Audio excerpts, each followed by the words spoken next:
Hello, everybody, and welcome back to How Was the Race? This is Miguel. This week was supposed to be a post-race beer review. However, the race that I went to, or that I had planned, I had to cancel. I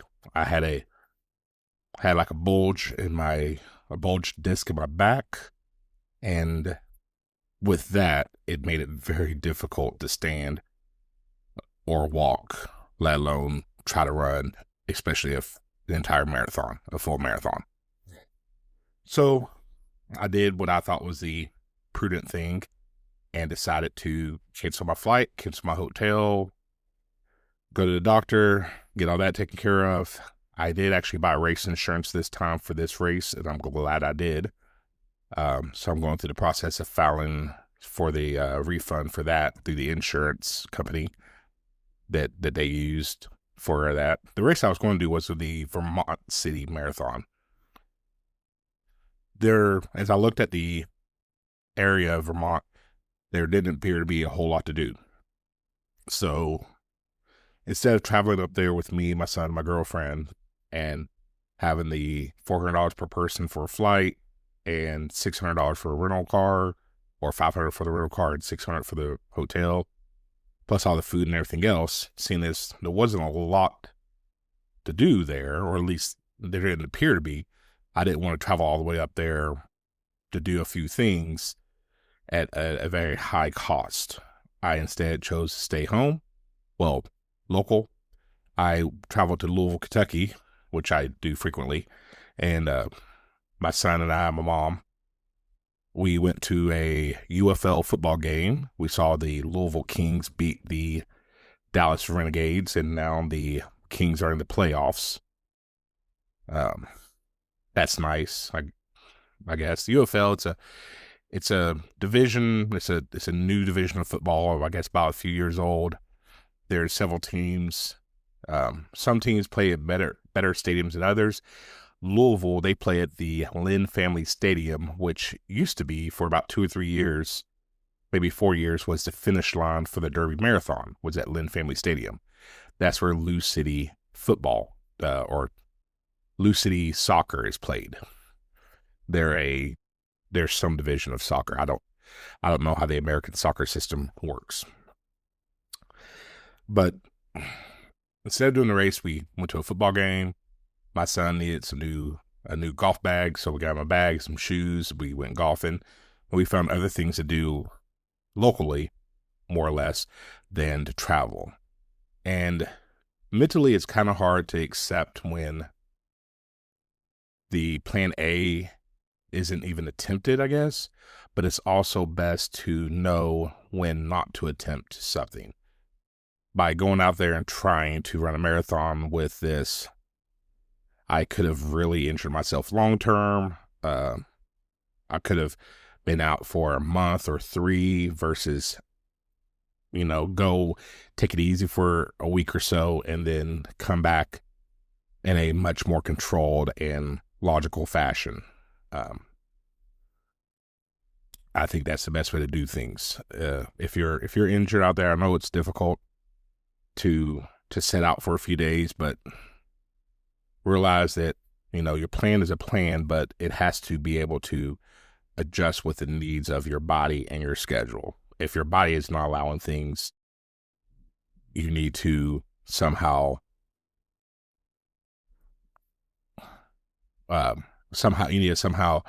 work within what your body is telling you and what your schedule is telling you. If the lights are about to cut off in your home, maybe you should work a little bit more overtime and or cut out some expenses and not go for that 15-mile long run. If work is offering you an hour or 2 of overtime, maybe you should take care of that overtime and take care of your home in the process. I know that's a little I shouldn't say that's a little extreme, but because people do face those challenges.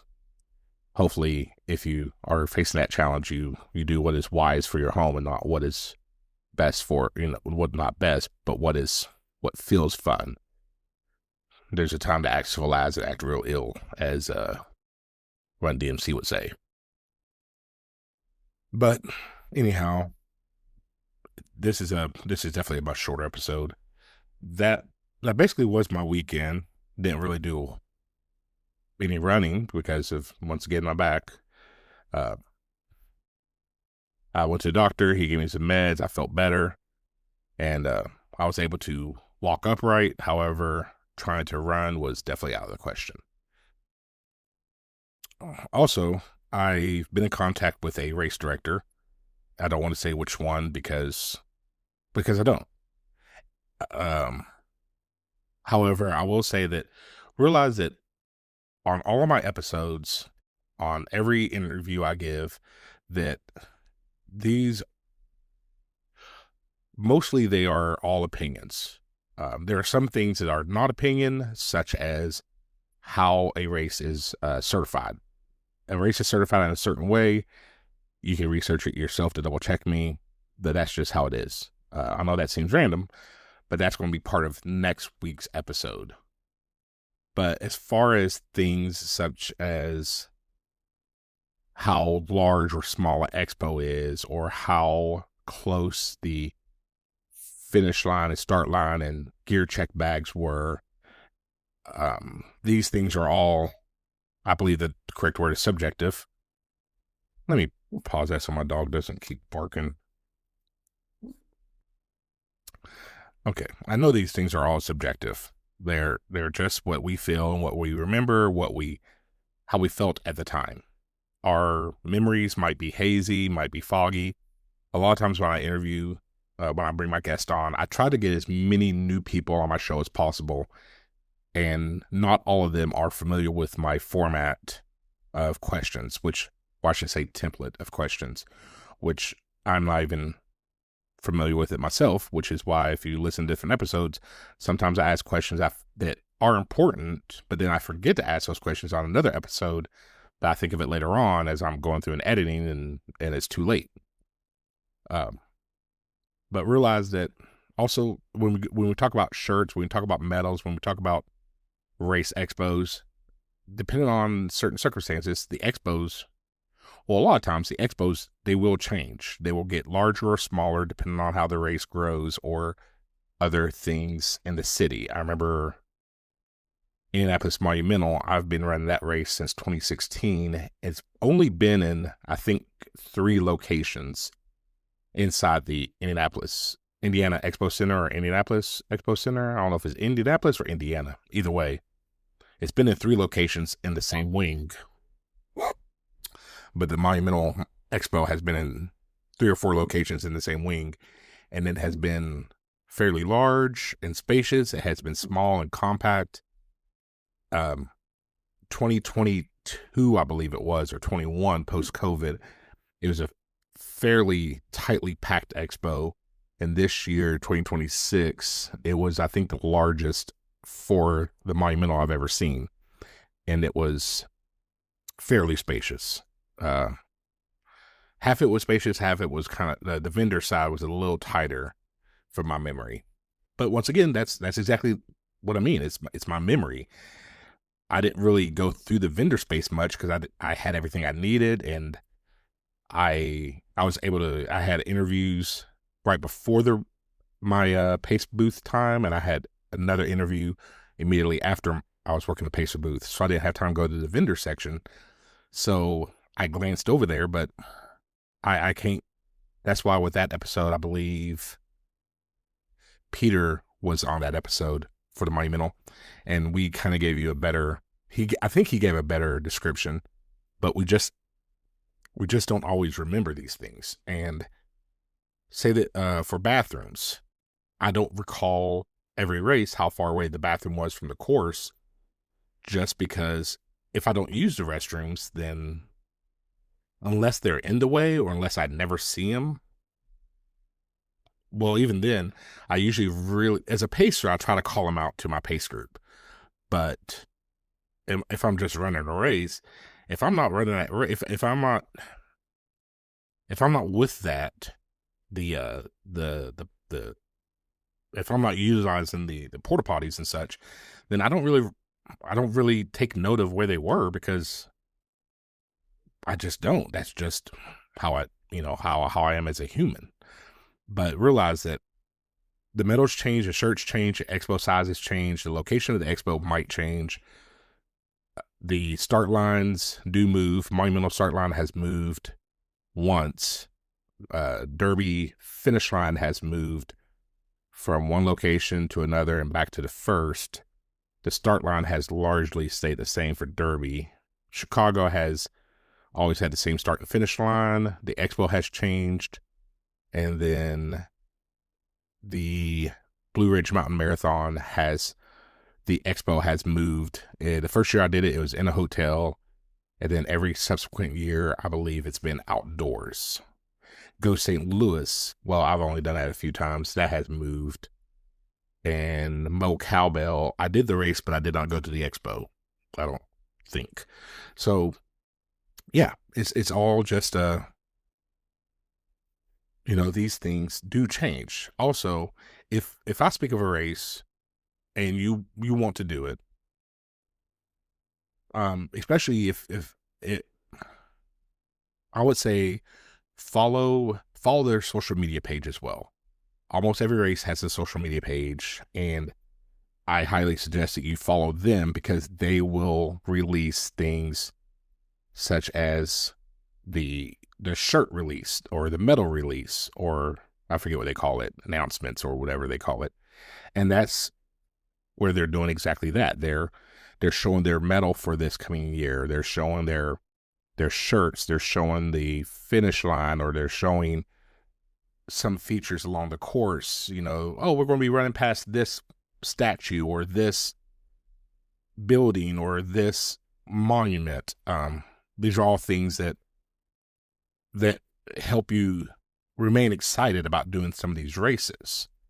I follow several of them, I believe, on my on my Instagram. My Instagram is how_was_the_race. That's my Instagram. That's the only one I really utilize for How Was the Race. But try it out. Just realize that everything that I do, everything that we do is just our opinions. Hopefully I always give credit to the right group that is organizing it. If not, it is not intentional. If I accidentally give credit to the wrong organizing group, that was just a mistake on my end. And unfortunately, the way that my show operates, I can't go back and edit a podcast, to my knowledge, because once I go back to try to edit it, I have to take it down and repost, and that just messes up everything. Yeah, I think that addresses most of the things of that issue. But we have one more episode coming at you this season. That's going to be the Run the Rainbow for Children's Marathon, half marathon, relay, ultra marathon, and 5K. That's in Jackson, Mississippi. I ran that back in March. I ran 21 miles of the marathon. I had to skip a few miles for I was getting behind cutoffs, and go back and listen to that episode if you want. That was a post-race beer review. I think I dove a little deeper into it there. But either way, that I'm having my season finale will be with the RD from there. In that episode, we're going to be talking about things such as the RD that contacted me, a different RD that contacted me. They were talking about, we talk about how races go up. In that episode, we talk about how costs of races go up year over year, typically. And in that episode, we talk about the cost of putting on a race, permits, the timing companies, the bibs, the shirts, the medals, the cost of getting it designed, the cost of getting it manufactured, the medals and shirts, the cost of paying for the officers to block off intersections. These are all different costs. If the race is moved and the race is certified, then it costs to have the course recertified. These are all added cost, and we get into that, and we get into a lot of behind the I want to say behind the bib, but I don't want to take credit away from Lisa, Lisa over at Behind the Bib. She is going to be coming on with an episode next year. We have an episode recorded already that I have canned. I'm just waiting to release that one because the race that her and I speak of is a spring race, so I'm going to feature that in the fall. But I guess you could say we're getting behind the curtain instead of behind the bib, but we are getting behind the bib. But I don't want to take credit away from Lisa and her podcast, which is a great podcast to listen to. Also, we have other episodes coming out. Marshall Marathon, Huntington, West Virginia. We're going to be speaking on that one. We're going to be speaking on the Blue Ridge Mountain Marathon. That's a spring race. It's America's Hardest Road Race. I got an episode coming up for Rocket City Marathon, Huntsville, Alabama. We've already spoken on Chattanooga, Tennessee. That's an October race. It's a really great race, a really fun race, a big race organization. I shouldn't say organization. It's organized like it's a big race, but it is ran, or it feels, or it has the city of a small city, but it is a very well ran race. A friend of mine who's ran over 300 marathons is one of her favorite races. So, and it's one of my favorites as well. Also, it's a Sunday race, which I don't know, do without as you will. Some people like Sunday races, some people don't. I don't know. Just information. We've spoke on Derby Marathon this year. We spoke on several other races. Chicago 13-1 is coming up in 2 weeks as of recording. I'm looking forward to that. That's a half marathon in Chicago. It's part of the training series for the Chicago Marathon.